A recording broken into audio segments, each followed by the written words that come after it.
Hola a todos y todas, muchísimas gracias por estar. Lo sentimos por esos 5 minutos, 7 horas de retraso. Ya sabéis que nos gusta esperar un poco para que tengáis todos y todas el tiempo de conectarse. Sin más retraso, doy el paso a Camilla Fernández del equipo de los Champions para que nos haga esa buenísima introducción a ese ciclo de sesiones. Muchas gracias, Filipín, y gracias a todos por estar acá. Veo hartas redes empresariales que nuestra inicial deseo de hacer estas webinars es cómo podemos capacitar más, compartir experiencias y apoyar la implementación. Hoy día tenemos unos numerosos números, o sea, tenemos grandes números en Race to Zero en América Latina, pero tenemos una breve brecha en implementación y para eso creemos que hay que avanzar en la doble derivada y en los subtítulos de cómo avanzamos en la implementación y en la reducción de emisiones. Y por eso nuestro primer webinar es cómo avanzamos con 100% de energías renovables. Y vamos a tener casos tanto de Enel, Grupo Bimbo como Iberdrola, con casos tanto de América Latina, multinacionales y España, para que las empresas y también ustedes como redes puedan ir conociendo estos casos, puedan ir compartiéndolos. Muchas de estas redes han tomado cierta iniciativa como es RE100, que es de Climate Group, donde se permite dar asistencia técnica y al final es cómo vamos colaborando para avanzar en esta implementación, porque es la única forma en la cual logremos esta transformación de sistema. Así que les vengo ahora a dejar a Luciano Caratori, que es nuestro líder de energía desde el equipo Los Champions, para que les dé una breve inspiración de cómo estos cambios tienen que ser no solamente desde su lado individual como organización, sino que también impactan en los cambios sistémicos que hacemos como global y como el mundo completo. Así que paso ahí a Luciano. Muchísimas gracias, Camila. Un placer poder compartir esta mañana o tarde, dependiendo del lugar, con todas y con todos. Mi nombre es Luciano Caratori. Camila me puso cierta presión al pedirme inspiración. Yo no sé si se va a poder compartir inspiración, pero sí quizás algunas reflexiones sobre qué es lo que está sucediendo en el sector energético y cuáles son los desafíos que tenemos en el cortísimo plazo para contribuir desde las compañías y de manera agregada desde los sistemas energéticos a las transiciones energía en particular a cumplir con los objetivos del Acuerdo de París. ¿Se está viendo mi pantalla? Sí, Sí. Bueno, muchas gracias. Entonces, para comenzar, yo quería compartir con ustedes este gráfico que en algunos contextos em, suele llamar un poquito la atención, que da un poquito de idea de dónde estamos parados en Latinoamérica y el Caribe cuando nos comparamos con el resto del mundo en dos dimensiones. Y les pido disculpas que los ejes están en inglés, no llegué a traducirlos. Lo que muestra el eje en vertical es la proporción de generación renovable sobre la generación eléctrica total. ¿Sí? Es decir, cuánto de la generación eléctrica total de un país o de una región está abastecida mediante fuentes renovables, incluyendo la gran hidroelectricidad. Lo que se muestra en el eje horizontal es la proporción de energía eléctrica sobre el consumo final total. Sobre la base de esto, es decir, esto está medido en los portones de las compañías, en los bornes de los medidores de los hogares, ¿sí? En la puerta de los hogares, en la cabeza del tanque de los vehículos o el enchufe de los vehículos en el corto plazo. Yo quería aprovechar este gráfico para compartir algunas reflexiones breves con ustedes. La primera es que primero, los circulitos grises son los países de nuestra región, de Latinoamérica y del Caribe. ¿Sí? Lo que vemos aquí son varias cosas interesantes. Primero, que tanto comparados con la generación eléctrica a nivel global como de los países desarrollados, de la OCDE o economías avanzadas como en la nomenclatura de la Agencia Internacional de Energía, Latinoamérica lidera como región la generación eléctrica a partir de fuentes renovables, con países que alcanzan el 100% prácticamente de su generación, con otros países que están expuestos a variaciones en la hidraulicidad y por lo tanto en algunos años están un poquito por debajo, en algunos años un poquito por encima y también requieren adaptarse a esos cambios en los cuales los ciclos se comienzan a volver más frecuentes y más profundos. Pero a grandes rasgos está liderando la región en términos de la participación de la generación renovable sobre la generación eléctrica total. Por otro lado, si nos centramos en el eje horizontal, lo que vemos es una pared bastante dura aquí, ¿no? En torno al 20 y al 25%. ¿Qué nos dice este techo duro del 20 al 25% en términos de proporción de la energía eléctrica sobre el consumo final total de energía? Que aunque llegáramos al 100% de renovables sobre la generación eléctrica total, tenemos mucho que hacer en términos de la electrificación de los usos finales, lo que despierta o genera oportunidades en al menos dos dimensiones. La primera, en incrementar la eficiencia mediante la cual nos abastecemos de esos usos, por ejemplo, mediante la sustitución de motores eléctricos por motores que funcionan con combustión interna. Y en segundo lugar, en términos de la manera en la que una mayor electrificación contribuye también a generar más espacio en términos absolutos para ese incremento en la capacidad instalada de renovables y cuánto entrega a la red. Hace unos años hicimos un estudio que nos permitió sintetizar a grandes rasgos un recetario para la descarbonización del sistema energético, incluyendo la oferta y la demanda. Y lo podemos sintetizar en algo similar a este esquema que estamos mostrando acá. Y esto sirve para una compañía, sirve para un hogar, sirve para un país, sirve para una región y sirve para el mundo. ¿Sí? ¿Cuál es esa receta para la descarbonización o ese algoritmo para la descarbonización? Bueno, reducir, hacernos de mayores, mejores o iguales servicios energéticos utilizando menos energía primaria y secundaria. ¿Sí? Lo mismo o mejor, consumiendo menos. Electrificar la mayor parte posible de los usos energéticos allí donde sea técnica y económicamente factible. Hay sectores de difícil descarbonización en los cuales aún la electrificación resulta técnicamente no tan competitiva o económicamente no tan competitiva, entonces por lo tanto, bueno, por lo menos electrificamos todo lo que consideramos que es eficiente en ambos sentidos.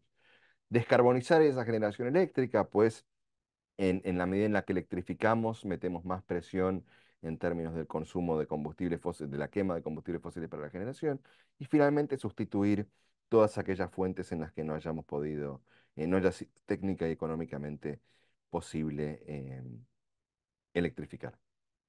Este recetario, como les decía, bueno, este último ítem en Latinoamérica lo podríamos reflejar, por ejemplo, al uso de biocombustibles o al uso del hidrógeno verde y productos derivados para algunos tipos de segmentos de consumo. Por ejemplo, acero, ¿no? Reducción directa de hierro en centrales de acero y cuestiones similares. Y este era el recetario que teníamos hasta hace poco.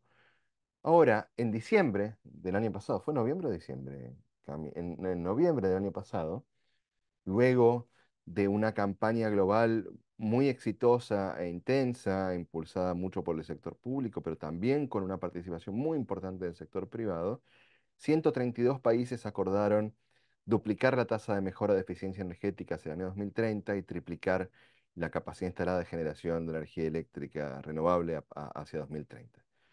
Ese proceso que se dio por fuera del track de la negociación de la Convención Marco de Naciones Unidas sobre el Cambio Climático en torno a la COP28 fue tan exitoso que terminó siendo adoptado por las partes en su 28ª reunión en Dubái el año pasado. Yo les quiero recordar, para quienes no están al tanto de cómo funcionan estos procesos, que todo lo que termina volcándose en una decisión de las partes en el contexto del Acuerdo de París es unánime. Quiere decir que todos los países que son parte acordaron como reconocer, en primer lugar, la necesidad de producir cambios profundos en los sistemas energéticos para producir reducciones sostenidas compatibles con mantener el incremento de la temperatura media global por debajo del grado y medio sobre la era preindustrial. Entre esas medidas que acordaron, de manera consistente con las prioridades nacionales y las circunstancias y puntos de partida de los diferentes países, se encuentra algo muy parecido a lo que les decía hoy. ¿Sí? Triplicar la capacidad instalada de generación eléctrica a partir de fuentes renovables y duplicar la tasa media anual global de mejora de eficiencia energética hacia 2030, incluyendo otros aspectos vinculados con la reducción del uso del carbón y la utilización de combustibles bajas en emisiones, cero o bajos en emisiones para la descarbonización de los sistemas energéticos. El carbón no nos pega tanto en Latinoamérica y el Caribe porque tenemos una matriz muy, en la cual es muy poco relevante, con excepción de algunos países, y por lo tanto eh, hacemos el foco en esto que les venía mencionando antes. Entonces, a modo de catalizador de la conversación de hoy, yo lo que quería era contribuir con este puente, esta traducción. De ese recetario de reducir, electrificar, descarbonizar y sustituir, la provocación que quería compartir con ustedes es qué podemos hacer desde el sector privado, desde el sector público, desde las compañías y también las ONG y la academia, para contribuir a estas metas globales que acordaron todos los países de manera unánime, como respuesta a ese primer balance global que nos dijo que no estamos en el camino adecuado para cumplir con los objetivos del Acuerdo de París, pero que la ventana aún permanece abierta y si hacemos todos los esfuerzos necesarios, podemos juntos lograrlo. Entonces les pregunto, ¿qué podemos hacer desde nuestros sectores hoy para duplicar y para triplicar y mantener ese objetivo común vivo y alcanzable? Muchísimas gracias.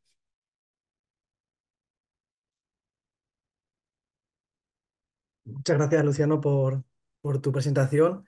Creo que has conseguido el objetivo que te puso Camila, que realmente has cumplido con esa charla motivacional. Has dejado esa pregunta que esperemos que con la experiencia de hoy se ve respuesta y que el resto de participantes pues bueno, puedan dar también su punto de vista, ¿no? De cómo podemos avanzar para cumplir con esos objetivos. Lo primero de todo, buenas tardes a los que estamos conectados desde España y buenos días al resto que estáis desde Latinoamérica. Muchas gracias por estar aquí siguiendo esta primera sesión, que recordamos que serán varias sesiones a lo largo de este año y que os animamos a que participéis en todas y cada una de ellas.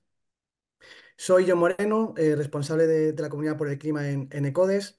Para los que no nos conozcáis, la Comunidad por el Clima es la plataforma multiactor que busca implementar con ambición el Acuerdo de París en el Estado español, pero es cierto que dado también nuestro rol como acelerators de Race to Zero, pues también tenemos, ¿no?, esa vinculación con Latinoamérica para intentar cumplir con todos estos objetivos y por eso hoy estamos también hoy en esta sesión. Sin más, no queremos hacer perder más tiempo, queremos dar peso a lo más relevante. Como sabéis, vamos a dar paso a 3 casos de éxito. Vamos a empezar con el grupo Bimbo. Irene Espinola, que es la directora de estrategia de Net Zero Carbon en el grupo Bimbo, y nos va, pues, bueno, a contar su experiencia desde su puesto de trabajo y desde su organización, cómo han abordado todos estos temas. Muchas gracias. Muchas gracias, John, y buenos días a todos. Buenos días, tardes, noches, donde estén.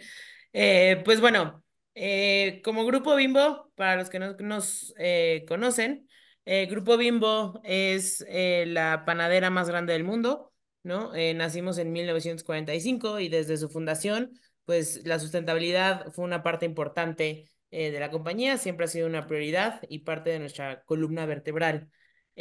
Hoy, como la panadera más grande del mundo, estamos presentes en 35 países. Tenemos más de 200 plantas operativas que hacen pan todos los días y más de 56,000 rutas que llevan nuestros productos a las manos de todos. Nuestro propósito es alimentar un mundo mejor y alineado a este propósito nace nuestra estrategia de sustentabilidad con estos 3 pilares que pueden ver aquí. Para ti, para la vida y para la naturaleza, en donde, pues bueno, cada uno de estos tiene diferentes iniciativas. Ahorita me voy a enfocar en para la naturaleza, específicamente en la parte de cero emisiones de carbono, en donde nos comprometimos a hacer cero emisiones de carbono a 2050. Esto con estos diferentes brincos que ustedes pueden ver aquí. En 2025 vamos a alcanzar a ser 100% renovables en todas nuestras operaciones en energía eléctrica. A 2030 reducir el 50% en el alcance 1 y el 28% en el alcance 3. En 2040, 100% eliminadas las emisiones de alcance 1 y 2. Y finalmente llegar al 2050 con cero emisiones netas de carbono. Entonces, pues hemos venido trabajando a lo largo de estos años. Sabemos que no es algo que podemos hacer solos. Ha sido un trabajo colaborativo entre gobiernos, empresas, asociaciones, y todos juntos, pues bueno, hemos logrado lo que hasta ahora Grupo Bimbo ha alcanzado, ¿no? Algunos de nuestros casos de éxito que me gustaría presentarles. Pues bueno, como les decía, tenemos el compromiso de ser 100% renovables a 2025. Lo que aquí hemos hecho es dividir la estrategia en diferentes iniciativas, ¿no? Tenemos la iniciativa de contratos, en donde firmamos contratos a largo plazo con proveedores, empresas privadas que desarrollan parques eólicos, parques solares y nos venden la energía a un precio negociado, y esto pues nos ayuda a alcanzar nuestra meta de 100%.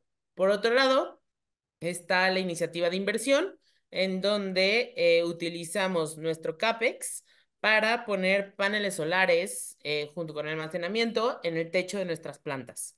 A la fecha tenemos ya más de 115 techos solares en estas plantas, los cuales nos han ayudado a alcanzar esta meta que tenemos aquí.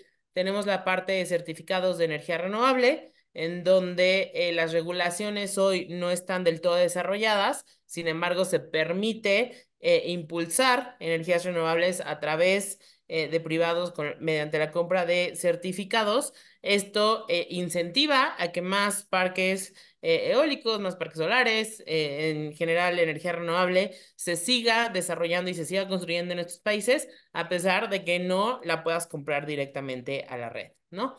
Entonces, con todas estas estrategias, es que a la fecha somos ya 92% renovables al día de hoy.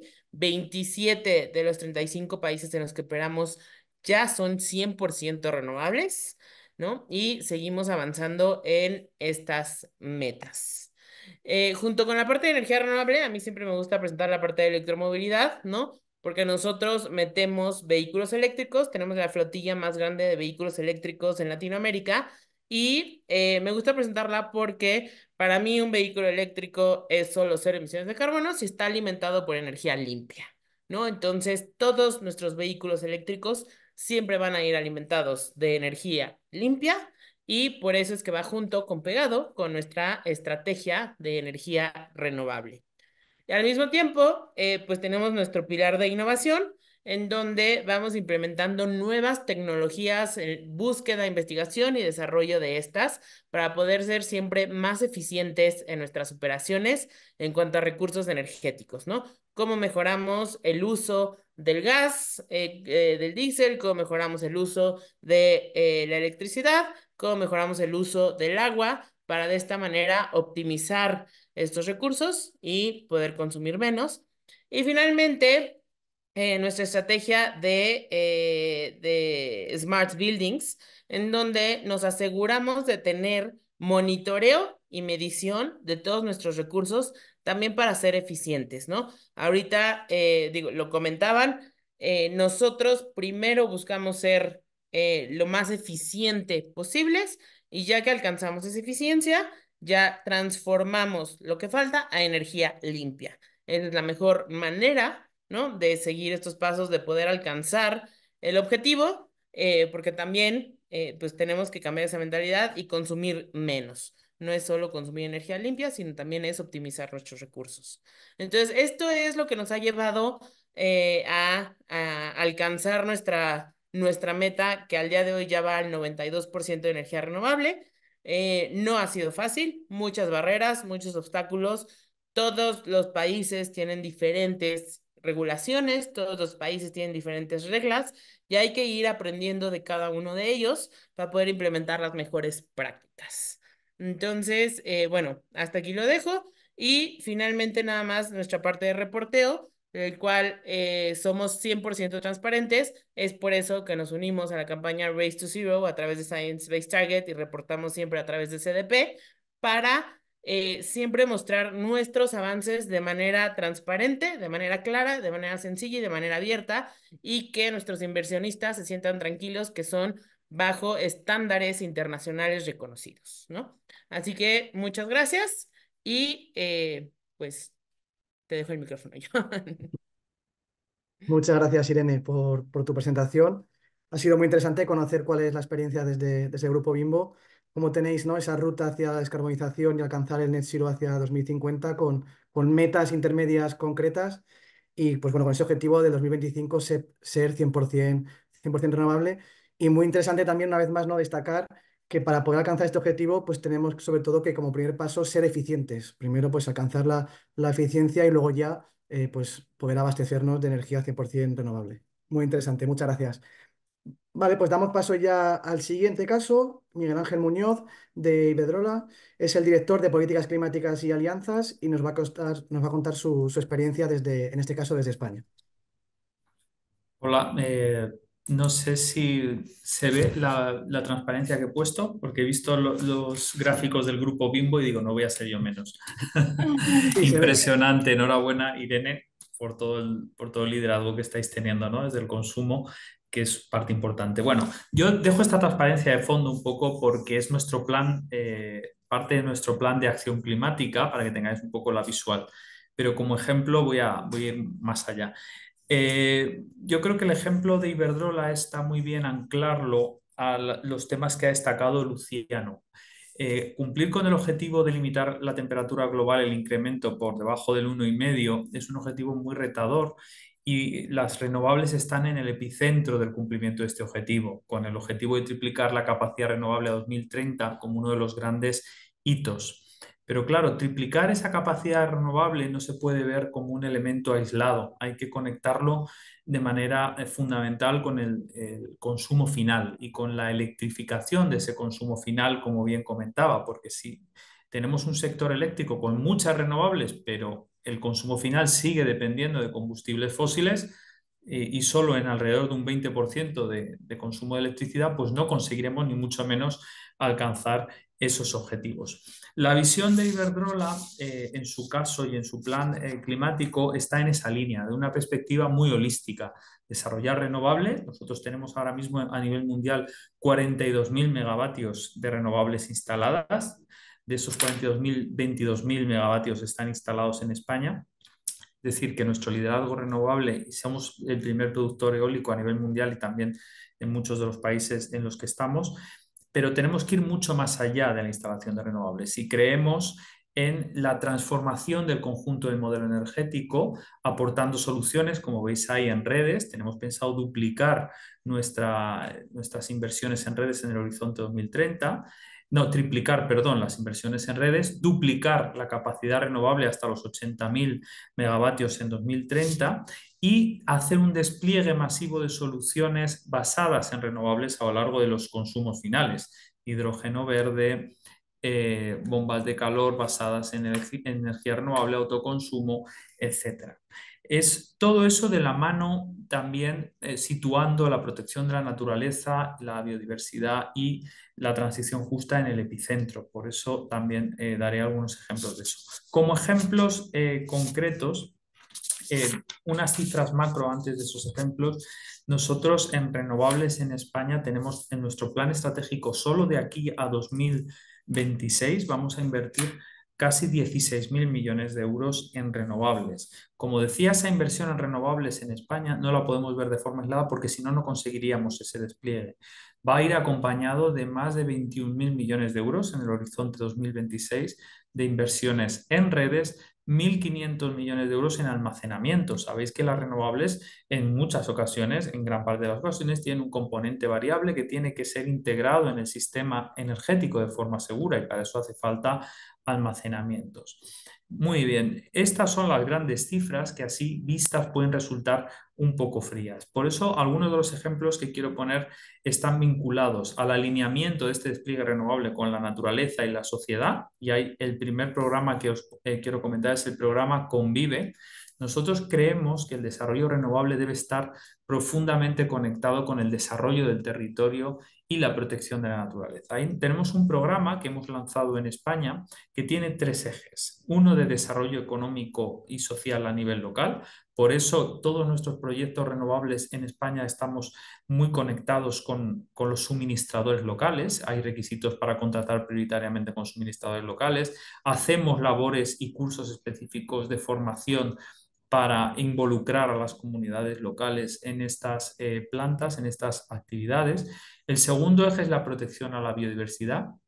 Nosotros hemos vinculado nuestra actividad renovable a un ambicioso plan de protección de la biodiversidad con el objetivo de tener un impacto neto positivo en biodiversidad en 2030. Muchas actuaciones locales en nuestros parques fotovoltaicos, por ejemplo, de pastoreo, de protección de la biodiversidad a través de silvicultura, de muchas actividades que nuestro equipo de medio ambiente desarrolla. Y por último, tercer bloque, alianzas y colaboraciones. Pensamos que todo este desarrollo también se tiene que hacer de la mano de agentes que puedan transferir esta prosperidad, este valor al conjunto de la sociedad. Tenemos alianzas con UNICEF, por ejemplo, para formar a jóvenes en colectivos vulnerables para instalar renovables en Brasil, en Somalia, en España también. Tenemos alianzas con BirdLife para promover estas buenas prácticas en alineamiento con naturaleza. Otro ejemplo es el ejemplo muy vinculado al consumo final, como decía, consumo final de renovables en los sectores, es la producción de hidrógeno verde. Tenemos la primera planta con una dimensión, con una capacidad muy considerable de producción de hidrógeno verde en Puerto Llano. Esta planta utiliza una central fotovoltaica de 100 megavatios para producir con una batería de 20 megavatios hora casi tienen una capacidad que alcanzará casi las 200.000 toneladas de hidrógeno verde anuales.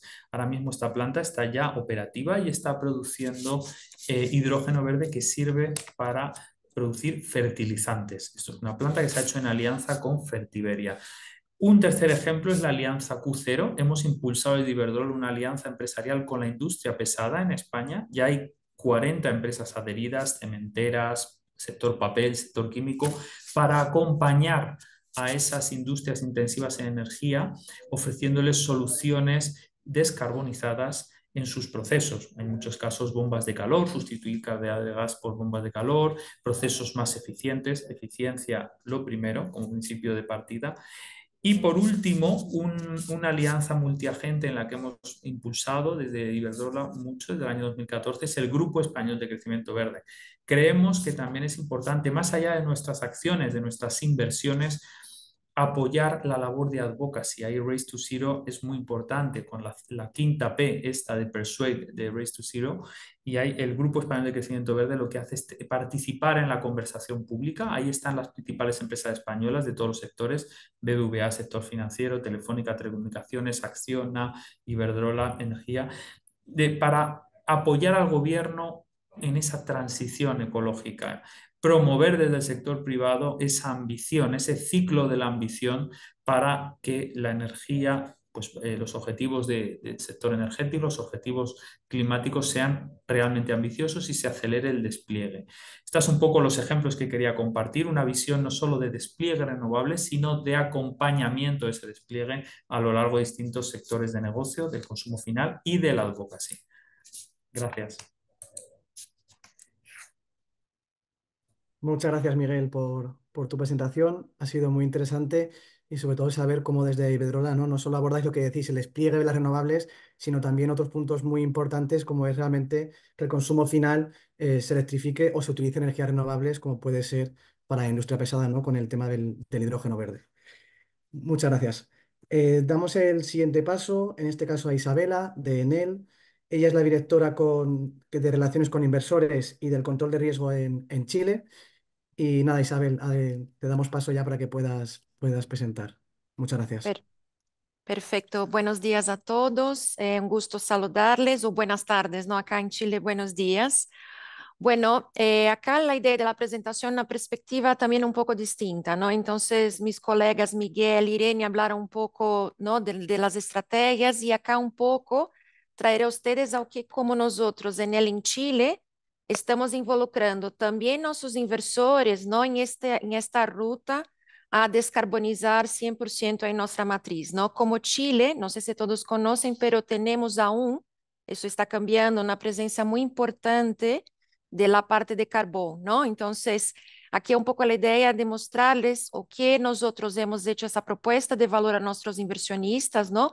También de un punto de vista de riesgos, pensando en también en los riesgos climáticos, ¿no? En el sentido de traer la sustentabilidad financiera y ambiental y decimos, ¿no? El ESG puro ahí en nuestra cadena de valor de nuestras operaciones.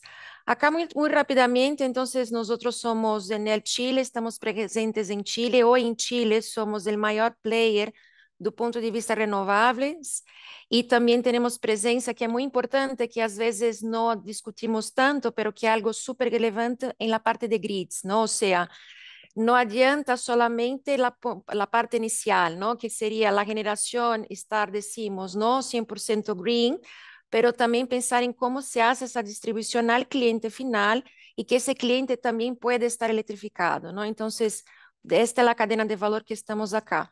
También tenemos una empresa que llamamos Enelex, ¿no? Esta empresa ayuda ese proceso de electrificación, ¿no? Un poco que Irene comentó sobre la experiencia de Bimba y el colega Miguel también. Ahí por Iberdrola nosotros también tenemos estas frentes para apoyar sea el consumidor final, ¿no? O también las grandes empresas en ese proceso de transformación con nosotros.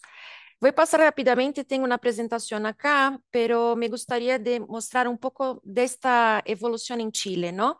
Como les comenté, Chile no tenía, no tiene, ¿no? Acceso a fuentes. En el pasado dependía mucho de carbón exportado, no importado de otros países, y también del gas que también venían de otros países, ¿no?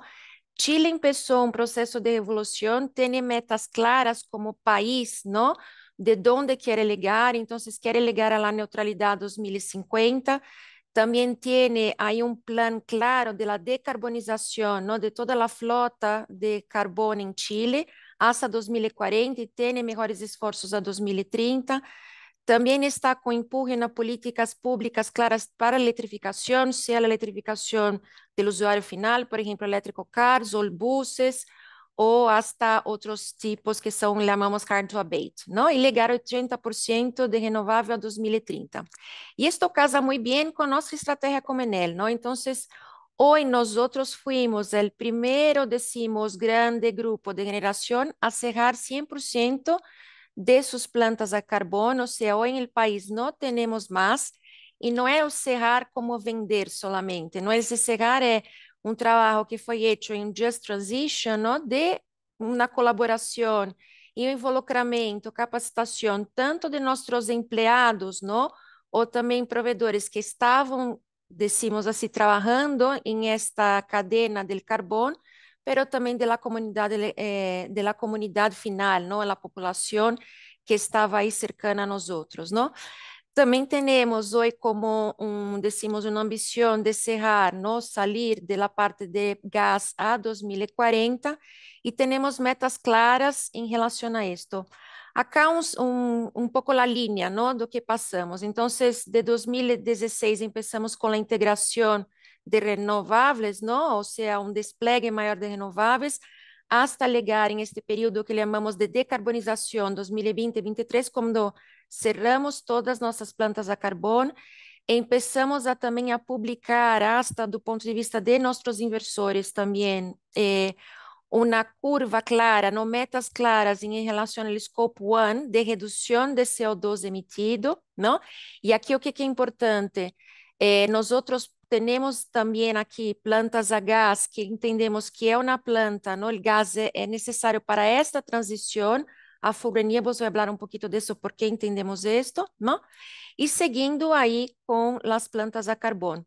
Hoy nosotros como compañía, y eso es importante, ¿no? Porque todos estamos, ¿no? Con ambiciones de llegar al net zero o el zero, ¿no? Depende del scope, pero eso es muy importante tener todo el involucramiento de todas las comunidades, incluso la comunidad financiera, ¿no? Que a final del día son todos los inversores que están por detrás de todas las compañías, y eso es el trabajo que estamos también haciendo en los últimos años de nuestra compañía. Acá, como les comenté, el cierre de todas las plantas a carbón que teníamos acá en Chile, la última cerró en 2022.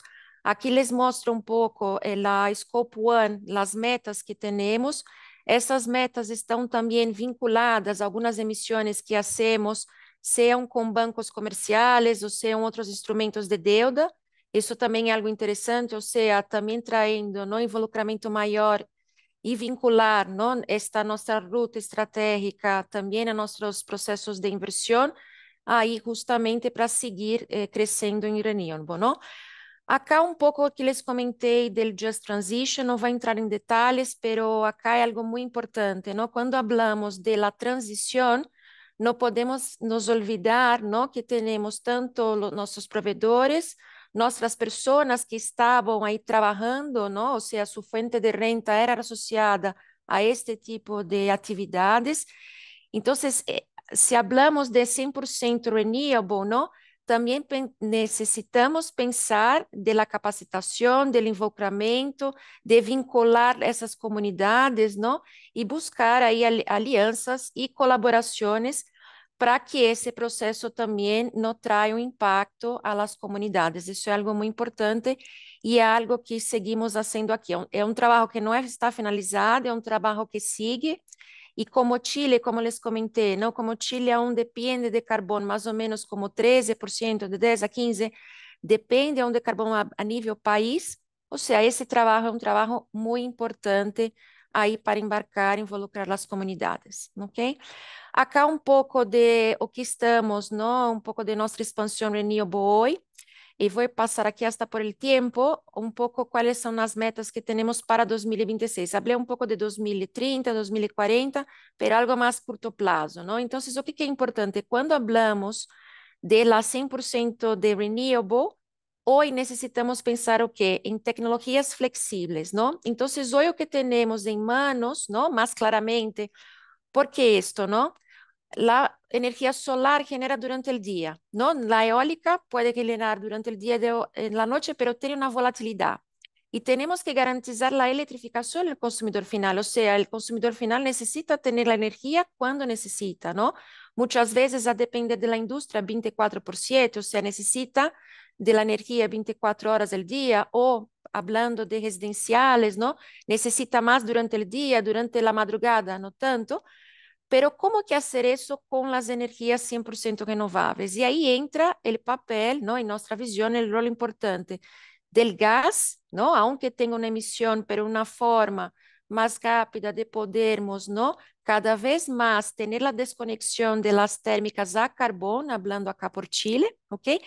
E o que começou ao largo dos últimos anos, que são as baterias, não? Ou entendemos que o storage, não, como alguns chamam, são muito importantes dentro desse processo, porque durante o dia tu cargas essas baterias e durante a noite ou durante o período que não tem o sol porque está nublado ou por qualquer restrição elétrica, tu tens aí essas baterias descargando e traindo energia, não?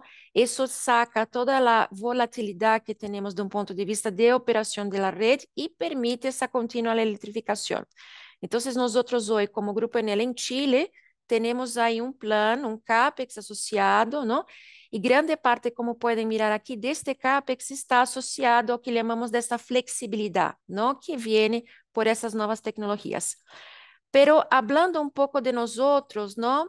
Não podemos solamente mirar el hoy, não? Então, como os colegas estavam falando anteriormente, temos que mirar o que pode vir, não? Que tipos de tecnologias disruptivas podem vir e que podem nos ajudar dentro desta ambição de 100% renovável, não? De cierre de todas as plantas que emitem algum tipo de CO2, não? Aqui, por exemplo, falamos também de nosso projeto, um projeto piloto em Chile, em el sur de Chile, que tem um potencial muito forte para energia de wind, não eólica. Este projeto está pensado em o quê? Não está pensado em que o off-taker, ou seja, quem vai ser o comprador desse hidrogênio, vai ser lá, neste caso, acá é Porsche, não? Então, o que se passamos? Como Enel, não? Nós outros produzimos a energia eólica, essa energia eólica é conectada a um eletrizador, esse hidrogênio vai para uma planta química, essa planta química, não, a partir da captura do CO2, produz esses e-fuels que podem ser utilizados ou em motores, não, a combustão, ou hasta aí, por exemplo, em embarcações, etc. Ou seja, seria uma visão mais para hard to abate mercados ou hasta um pouco para motores a combustão. Pero miramos otros temas también, ¿no? Entonces, Chile, por nuestra geografía, ¿no? Tenemos una costa muy larga, ¿no? Todo el Pacífico. Entonces, ¿por qué no pensar en otras fuentes? Y una de esas es la energía marina. Novamente, aún está como un proyecto piloto, pero es algo que también no podemos dejar de seguir, monitorear, porque podría ser ahí también una alternativa para el futuro. Bueno, era esto, hablé un poco rápido, pero espero que tengan ahí también se involucrado un poco con nuestra historia acá en Chile y agradecer a todos ahí por la invitación a nuestra compañía. Muchas gracias. Muchas gracias, Isabela. Ha sido muy interesante conocer, ¿no?, cuál es la situación en Chile y cómo desde Enel pues, os alineáis con todos los objetivos y todos los compromisos de este país. Y sobre todo, bueno, destacando, ¿no?, que habéis ya cerrado todas vuestras plantas de carbón. También muy importante destacar, ¿no?, que estáis familiarizados o estáis comprometidos con la transición justa, no dejando de lado a esos pues, empleados, proveedores que van a requerir de esa capacitación, ¿no?, para las nuevas necesidades de esta transición energética. Y también, bueno, interesante, ¿no? Cómo planteáis desde vuestro punto de vista que el gas natural puede ser una alternativa en esta transición hacia energías renovables, que también quizás puede ser un tema interesante a debatir hoy en esta sesión. Y nada, agradecerte una vez más tu participación. Nada, he visto que mi compañera Filipín por chat os animaba a participar. Pues bueno, una vez más, disponemos de unos 15 minutos para esa parte de diálogo. Si tenéis alguna duda o algún comentario de las ponencias que hemos escuchado, pues os animaros a que levantéis la mano y desbloqueéis el micrófono para participar. Cualquier duda o pregunta. Y si no, mi compañera Filipín también os va a compartir un pequeño cuestionario pues bueno, para que participéis y deis vuestro punto de vista en las preguntas que planteamos, ¿no?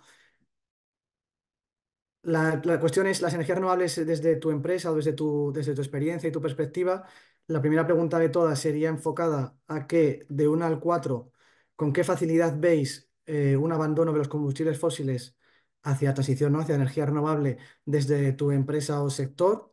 El 1 sería, digamos, imposible o inviable y el 4 sería alcanzable. Y la segunda pregunta sería, ¿qué barreras identificáis? Pues bueno, hemos planteado 6 opciones. Si consideráis que hay otra alternativa que consideráis que es una barrera que no está identificada, pues sentiros libre también de compartirlo. Y por último sería ya una respuesta abierta en la que podéis destacar qué oportunidades creéis que existen en esta transición. Mientras dejamos un poco de tiempo para que vayáis respondiendo, veo que hay una pregunta, en este caso destinada a Isabela, y es, el gobierno chileno ha apostado por el hidrógeno, entonces me imagino que hay incentivos para apoyar su desarrollo. ¿Cómo siente el potencial de la energía marina? ¿Se le está dando enfoque desde el gobierno también o en él se está lanzando en esta tecnología más por su cuenta? No sé, Isabel, si puedes dar respuesta. Claro, claro que sí. Gracias por la pregunta. Bueno, en relación a la primera, el hidrógeno. Hay, claro, un grupo de estudio, ¿no? Recientemente el gobierno de Chile publicó una política, ¿no? Un poco de lo que quiere hacer sobre el hidrógeno. Un poco de los, decimos así, de la visión, buscar, por ejemplo, plantas de fertilizantes, que no hay, ¿no? Plantas de fertilizantes y sabemos que América Latina depende mucho de fertilizantes, ¿no? Para toda producción. Y también para el sector de energía, ¿no? Toda la parte de hidrógeno verde.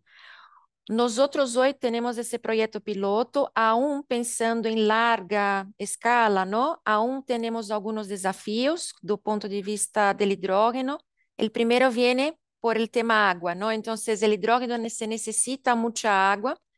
Entonces, algo que como país y como nosotros también ya estamos mirando es un poco el uso de, hoy tenemos en Chile muchas plantas de desalinización, ¿no? Que esa parte de esa agua se usaba mucho para las plantas carboneras.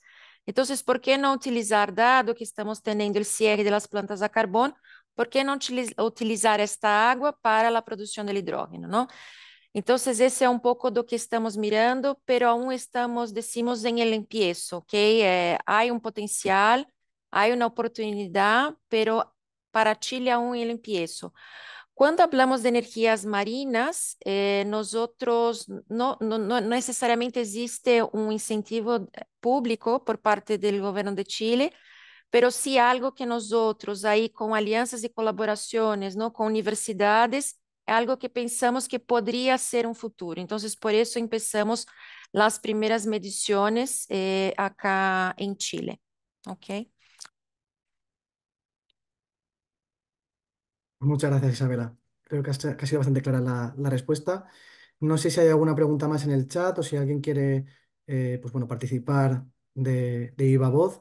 Si no, quizás, Filipín, podemos compartir los resultados de esta breve encuesta. Vale, perfecto, muchas gracias. Bueno, como veis, cuanto a la primera pregunta, ¿no? De la facilidad de abandonar los combustibles fósiles desde su empresa o sector, en este caso vemos que un 55% considera que es alcanzable. Sin embargo, pues bueno, la puntuación del 2, ¿no? Que estaría más próximo a imposible o inviable. En esta vía, bueno, consideramos que no hay nada imposible, pero bueno, hay un 36% que considera que es bastante difícil, ¿no? El hecho de hacer esta transición. No sé en este sentido si alguien quiere dar su opinión. Bueno, creo que sería bastante interesante, sobre todo los que han votado, digamos, el punto 2, ¿no? Por ver qué barreras por qué consideran que es tan difícil esta transición.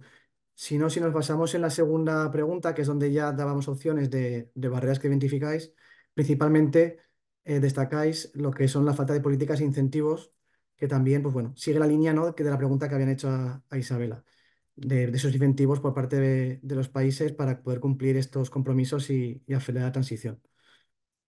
Y también la siguiente sería, una vez más, falta de financiación, seguida de falta de innovación y tecnologías y falta de voluntad. Y por último, no podemos ver la respuesta abierta. No sé si Filipín tiene acceso y puedes leerla de viva voz, porque aquí solo aparece Sí, el porcentaje. sí, tengo acceso a las respuestas. Todas son anónimas, así que no os preocupéis. Solo voy a leer un poco los textos y felices de escucharos también. Y también si queréis como presentar casos o preguntas que no tienen que ver con las ponencias.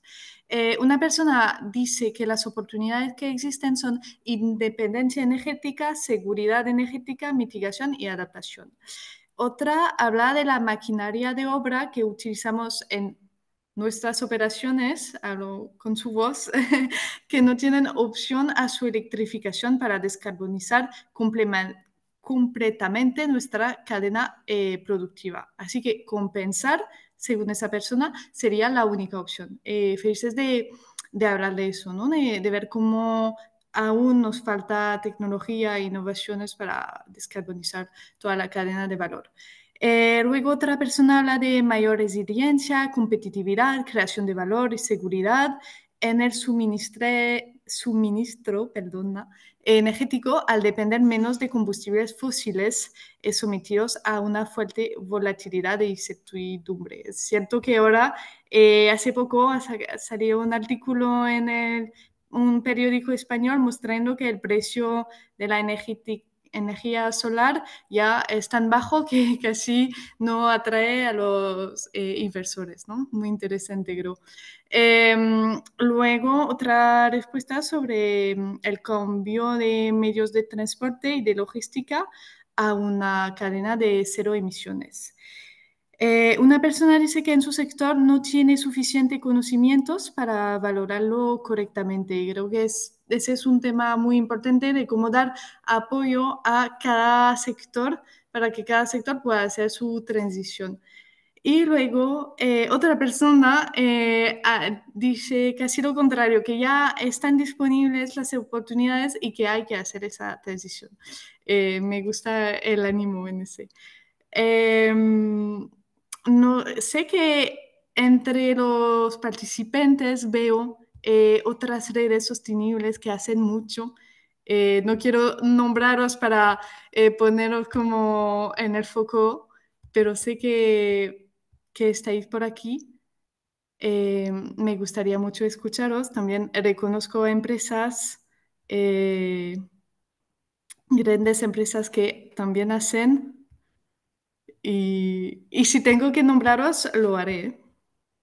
¿Qué tal? Muchas gracias.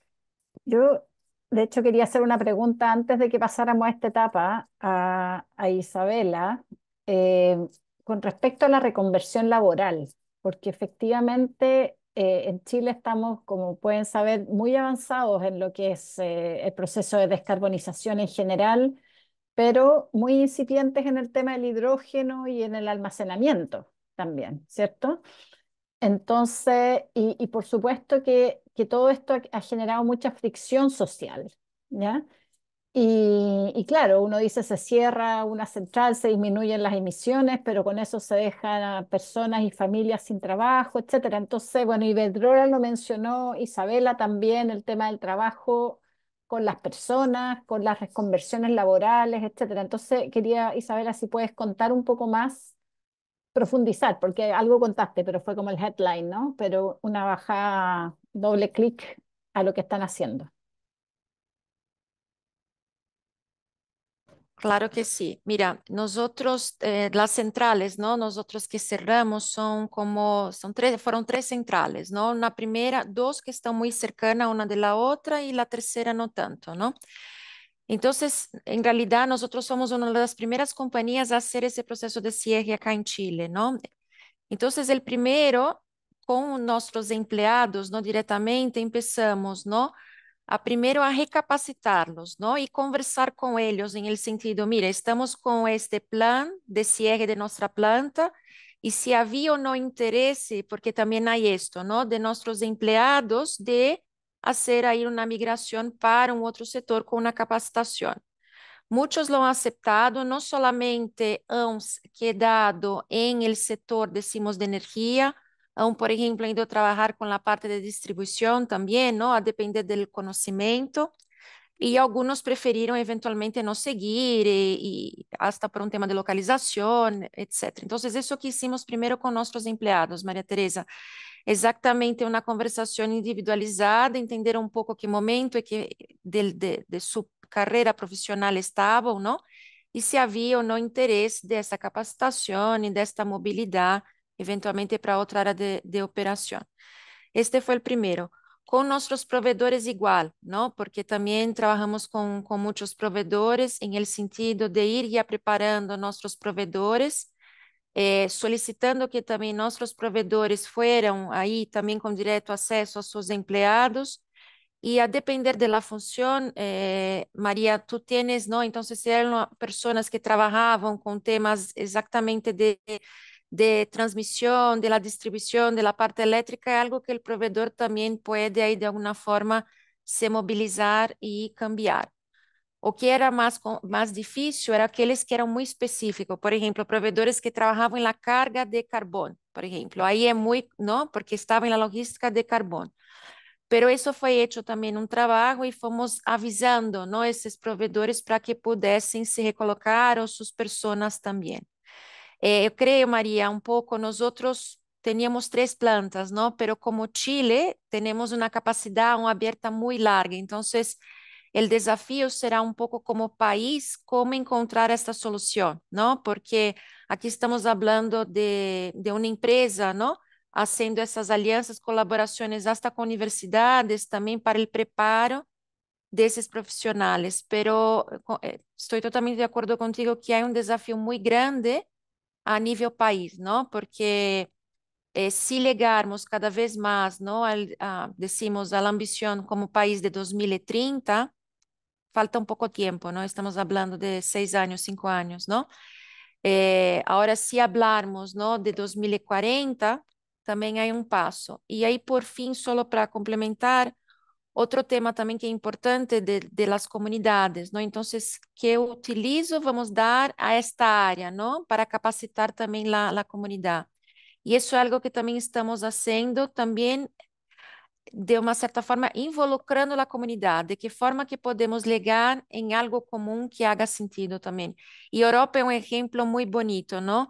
Europa tem vários casos, já imagino que Miguel vai comentar um pouco do que se há em Espanha, em Itália. Nós outros, como Enel, também temos alguns exemplos. E creio que é um pouco assim, Maria, é um pouco nesse sentido do involucramento y las alianzas y cooperaciones, ¿no? No existe una respuesta única para esta solución de este tema. Okay. Muchas gracias, Isabela, por tu respuesta. Y Miguel, si quieres completar desde la perspectiva de vuestro caso. No quería opacar a mi compañera Denel, que tiene muchas cosas interesantes, pero me ha parecido interesante destacar un tema relacionado con la pregunta de María Teresa. Ahí nosotros tenemos una experiencia que es muy bonita, que se llama la Plataforma de Innovación Social en torno a una región. Cuando se cerraron 2 plantas de carbón, se creó una plataforma que aglutinaba a la academia, a los ayuntamientos, las autoridades locales, ONGs, formadores y a la empresa, ¿no? Y sindicatos, un poco todos los stakeholders involucrados en esa pequeña comunidad donde al quitar esa central de carbón, pues había que dar una solución al empleo, pero también incluso a pequeños negocios que estaban alrededor. Y todos conjuntamente han estado unos meses pues viendo potenciales soluciones y nos han ayudado a tomar un poco las decisiones en torno al training que se hacía, la formación, a potenciales proyectos innovadores que se instalan, nuevos negocios, etcétera. Esto se enmarca en algo mucho más amplio que tenemos en España que se llaman los convenios de transición justa, que por nuestra estrategia de transición justa y nuestra ley de cambio climático, pues también fomentan esa especie de conversaciones tripartitas o de más agentes incluso, entre empresa, autoridades y sindicatos, ONGs, etcétera, para ir buscando conjuntamente soluciones. Desde luego, la formación y capacitación siempre en el centro. Muchas gracias, Miguel, por esa perspectiva desde España. No sé si hay alguna cuestión más. Estamos llegando ya al final de esta sesión. No sé también si queremos decir algún nombre más para animarles a participar. No sé si está por aquí también Forética, si quiere dar alguna pregunta o algún punto de vista concreto. Y si no, pues bueno, podríamos dar ya paso al cierre de la sesión. Muchas gracias, John. No, primero que nada, fue una sesión muy, muy interesante. Yo soy argentina, así que aunque esté en España, vivo Latinoamérica muy de cerca. Así que nada, la verdad es que me resultó sumamente interesante y es muy bueno conocer lo que se está haciendo allá porque a nosotros nos alimenta muchísimo desde Forética como organización y plataforma aquí en España. Así que nada, simplemente agradecer. Muchas gracias, Eugenia. Veo que tenéis interés también, ¿no? Ahí en el chat de saber si vamos a compartir todas las presentaciones. Como comentaba mi compañera Filipín, pues por nuestra parte encantados de que los ponentes nos hagan llegar sus presentaciones para poder compartirlo a todos los asistentes. Y entiendo también cualquier tipo de duda que no se haya podido solventar en esta sesión, pues bueno, también estamos abiertos a poder recibir todas vuestras consultas y comentarios y también poder darle respuesta.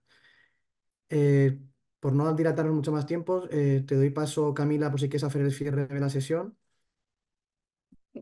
Gracias. Creo que para todos fue una gran clase. Muchas veces nos quedamos en el titular solamente de cómo avanzar en renovables y cómo lo abordamos, qué innovaciones hay, qué oportunidades, qué desafío y cómo esto también para cada país es como un camino distinto. Creo que ha sido muy interesante para todos, así que la grabación queda ahí para cuando uno está en situ teniendo que implementar y necesita revisar los apuntes. Le quería dejar, solamente para ir cerrando, estas distintas iniciativas, dado que estamos hablando del tema. Lo primero es, como pudieron ver en distintas presentaciones, que está Climate Group, que son una alianza que trabaja a nivel global, también son parte de Under 2 Coalition, partner de Race to Zero, pero para gobiernos subnacionales, pero trabaja mucho en cómo llegar a este 100%, que es como la meta de muchas organizaciones. Vía Iberdrola lo tenía en Steel, y Irene lo tenía para energías renovables, entonces es algo que empieza a tomar fuerza en América Latina. Sé que para la Semana del Clima en Nueva York va a haber una mesa redonda, entonces para quienes estén ahí podemos comenzar a conectar. La segunda iniciativa son estos casos de liderazgo desde Race to Zero para quienes hoy día están en la campaña y han empezado a implementar y quieren mostrar sus progresos, quieren mostrarlo en el reporte de progreso. Por favor, contáctenme y nosotros feliz de enviarles el formulario y apoyarles en cómo hacer. Ahí estamos trabajando fuertemente con Grupo Bimbo para mostrar su liderazgo también, así que los invito a todos a que también puedan compartir. Y el último es que Science-Based Target tiene para cada una de sus guías sectoriales de cómo avanzar en esta ruta de reducción de emisiones, este grupo de expertos que apoya en cómo esta guía se crea y cuáles son los escenarios que se deben considerar, las distintas fases acorde a cada contexto. Entonces es muy importante que haya representación regional, porque es la única forma de que esta guía realmente sea a la medida para los desafíos de cada una de las regiones. Así que se las dejo por si conocen o ustedes mismos se ven interesados en postularse a este grupo de expertos. El plazo es hasta el 17 de julio. Y con eso termino mis anuncios de matinal. Muchas gracias a todos por haber estado en esta tarde, mañana. Me encanta esto de estar transversalmente en el Día de Todos y ocupar todo el día en las zonas horarias. Y les recuerdo que tenemos más webinars. El próximo será Filipín, si no me equivoco, el 17 de julio o el 18 de julio. El 18, Eh, sí. el 18 sobre cadenas de suministros, cómo integrar a las cadenas, a las pequeñas y medianas empresas, cómo también avanzar en esta transición justa para que nadie se quede atrás, que es también un gran desafío que las empresas están velando, y tendremos otros 3 que iremos anunciando para que ahí se mantengan al tanto. Muchas gracias por su presencia y por haber estado acá, y a nuestros queridos casos de éxitos por haber dedicado su tiempo a presentar. Muchas gracias, Camila, y a todos los asistentes, y os esperamos en la próxima sesión del 18.